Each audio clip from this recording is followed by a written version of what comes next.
how many times do you have me in your videos? I have you all over the internet. You're famous. Okay, so you're all welcome to the Dubois Memorial Center. My name is Belinda. Yes, and I'll be your guide for the next few minutes. So this was Dr. Dubois's home when he emigrated to Ghana in 1961. His main reason for coming was because our first resident in Nkrumah had wanted an encyclopedia, which is a book that would contain knowledgeable facts about Africans on the continent. And he chose Dubois, his mentor, to be the director of the project. Dubois lived in this house and passed in here. He's buried here as well. The center was established in June 1985 in the memory of Dr. Dubois and all Pan-Africanists. Dubois was a Pan-Africanist and a civil rights activist. He was a scholar as well who wanted Africans to have higher education and to aim high, and also to believe in ourselves as black people. Nkrumah had taken him as his mentor, and as a mentee, he became a staunch Pan-Africanist also.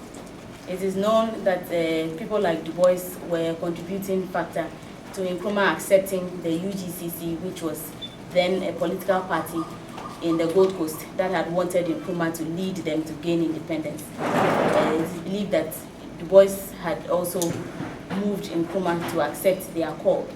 And when he came and led the Gold Coast to gain its independence, he had made an open call to invite, let me use the word, sophisticated blacks in the world to come join him build his new Ghana, which is not bad, because I've come to realize that there's something separating black people on the continent and black people in the diaspora. I don't know what it is in the gap.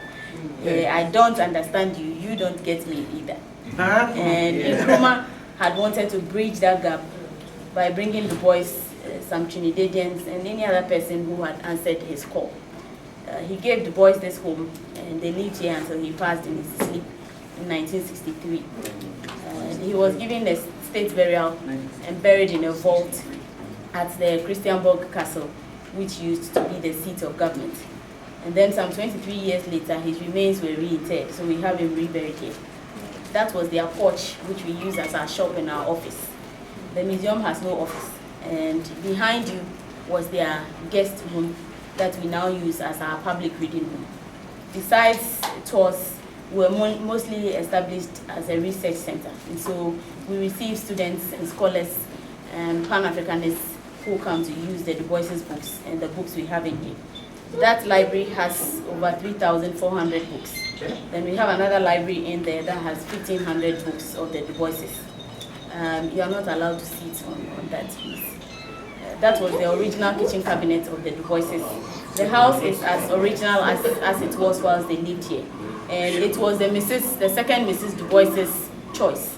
She had specifically asked for lots of windows and lots of plants. So as you move on our compound, you realize you have a lot of trees and flowers around. She kept on staying here until Nkrumah's government was overthrown by a coup d'etat, and she left for Egypt with Nkrumah's family.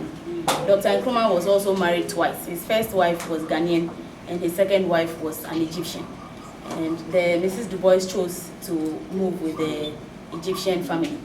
She was now she started traveling between Egypt, the US, and Tanzania, and some other parts of the world. And in 1977, she passed in China after she had gone there in 76 seeking medication. It was her wish that her remains would be brought to be placed beside the husband, and I think that's very smart on her part as a woman. But most of the time, the men tend to take all the credit, but the women work hard and harder.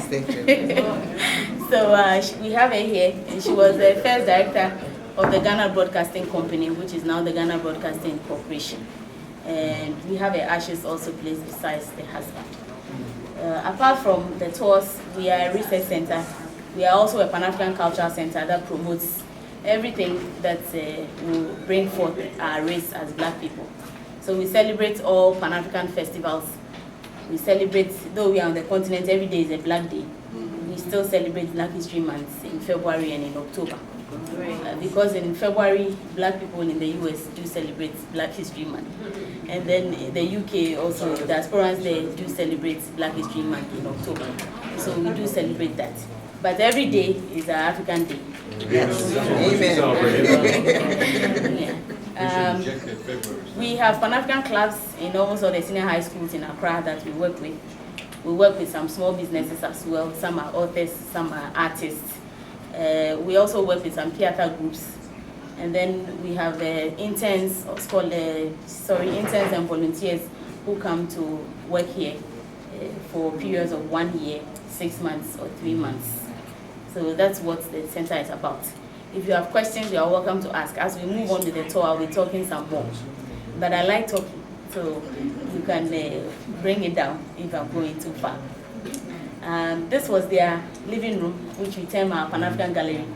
And you can spend some time looking around. Down there was their dining hall that we now use as our seminar hall. We host seminars, exhibitions, and workshops, smaller ones in there. We have a bigger hall that we use for bigger events.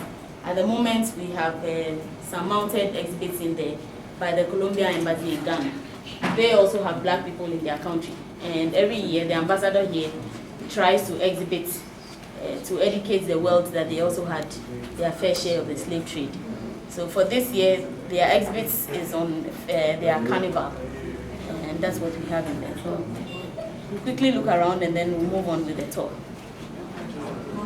Thank you. Thank you. All right.